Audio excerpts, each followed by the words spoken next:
Excuse me, நீங்க Ooty estate owner miss? Sorry sir, நீங்க நினைக்கிற ஆள் நான் இல்ல. இது வந்துட்டேன். மேடம்.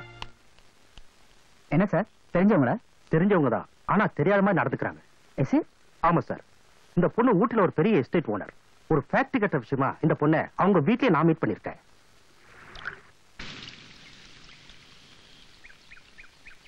Mister GK. வணக்கம். வணக்கம் சார். மெட்ராஸ்ல மிஸ்டர் ஜிகே நான் தெரியாதவங்களே கிடையாது. 7 கம்பெனிக்கு சேர்மன், 4 சபாவுக்கு பிரசிடென்ட். சுருக்கமா சொன்னா the most influenced man in Madras. உங்ககிட்ட ஒரு சின்ன ஆப்ளிகேஷனுக்காக வந்திருக்காரு. சொல்லுங்க சார். ஒண்ணு இல்ல, இங்க அமராவதி எஸ்டேட் பக்கத்துல நான் ஒரு ஃபேக்டரி ஆரம்பிக்கலாம்னு இருக்கேன். அதுக்காக நான் வாங்கியிருக்க இடங்களுக்கு மத்தியில உங்களுக்கு சொந்தமான இடமும் இருக்கு, சின்ன ஷெட் மாதிரி. அந்த இடமும் இருந்தா நான் ஃபேக்டரி கட்ட முடியும். அத உங்ககிட்ட வாங்கலாம்னு வந்திருக்காரு. சாரி சார், அதை நான் கொடுக்கிற மாதிரி இல்ல. மேடம், சப்போஸ் நீங்க அந்த இடத்தை விக்கிறதா இருந்தா கூட 1000-2000 மேல யாருமே கேட்க மாட்டாங்க. But I am ready to give you 50,000 rupees. 50,000 இல்ல, 50 lakhs கொடுத்தா கூட அந்த இடத்தை நான் கொடுக்க மாட்டேன் சார். வேஸ்டா பூட்டி வச்சிருக்கிற ஷெட்டை தானே கேட்கிறேன். உங்களை பொறுத்த வரைக்கும் அது ஒரு சாதாரண ஷெட்டா இருக்கலாம், ஆனா என்ன பொறுத்த வரைக்கும் அது ஒரு கோயில். அந்த ஷெட்டு தான் எங்க அப்பா அம்மா வாழ்ந்த வீடு. நான் பிறந்தது கூட அந்த வீட்டுலதான். ஒரு சாதாரண எஸ்டேட் மேஸ்திரியா இருந்த எங்க அப்பா அந்த வீட்டுல இருந்ததா படிப்படியா முன்னேறி ஒரு எஸ்டேட்டுக்கே ஓனர் ஆனாரு. காரு பங்களான்னு எல்லா வசதியும் இருந்தாலும் எங்க வீட்டுல நடக்கிற பெரிய விசேஷத்தை கூட நீங்க சொன்ன அந்த சின்ன ஷெட்ல தான் கொண்டாடுவோம்.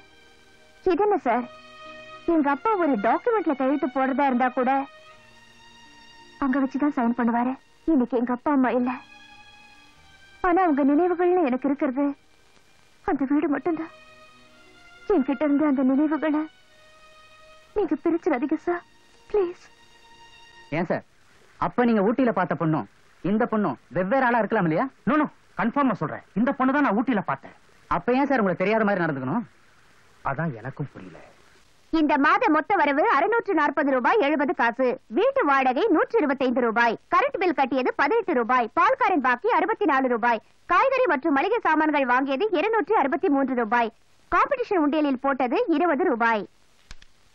சும்மா தூங்கிக் கொண்டிருந்த நாயின் மீது மனோகர் கல்லை விட்டு எறிய அதன் விளைவாக மனோகரை நாய் துரத்தி துரத்தி கடித்ததால் ஏற்பட்ட வைத்திய செலவு 90 ரூபாய்.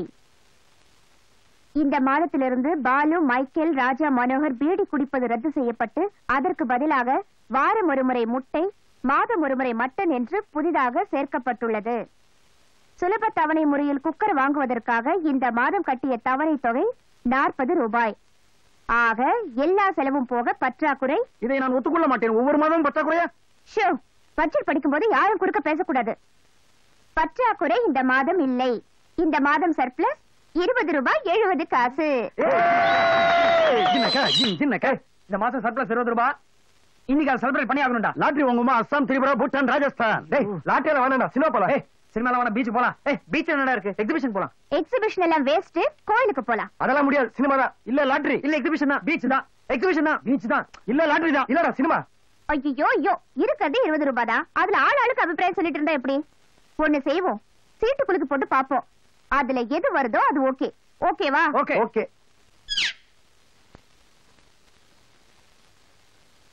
சின்ன கௌரி, இப்ப நீ ஒரு சீட் எடுத்து கொடுக்குற.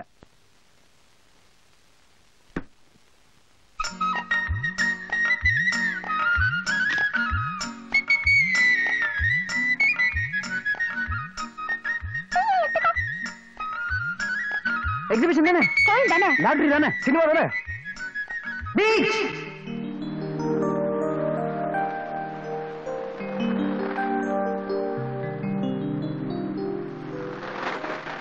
வணக்கம் பாட்டி, நாங்க ஆனந்தபுரம் பத்திரிகையில இருந்து வரோம். உங்ககிட்ட ஒரு சின்ன பேட்டி எடுக்கணும். நான் அம்மா தளவு பச்சை இல்லைங்க, எனக்கு கொஞ்சம் பிரியிற மாதிரி கேளுங்க. பாட்டி, ஆம்பளைங்களும் பொம்பளைங்களும் சமம். பொம்பளைங்களுக்கும் சொத்துல சம உரிமை உண்டுன்னு தமிழக அரசு புதுசா ஒரு சட்டம் கொண்டாந்துருக்கு. அத பத்தி நீங்க என்ன நினைக்கிறீங்க? அத பத்தி நான் என்னங்க நினைக்கிறது? எங்க அப்பங்காரன் புருஷங்காரன் சொத்து சுகம் ஏதாச்சும் வச்சுட்டு போயிருந்தா பரவாயில்ல. ஊரை சுத்தி கடல்ல வச்சுட்டு போயிருக்காங்க. எனக்கு இந்த வியாபாரம் ஒழுங்கா நடந்தா போதுங்க. நல்ல பதில் தான். உங்களை போட்டோ எடுத்துக்கிற மாதிரி. போட்டோவா? ஐயோ, எனக்கு வெக்க மாட்டேங்குது.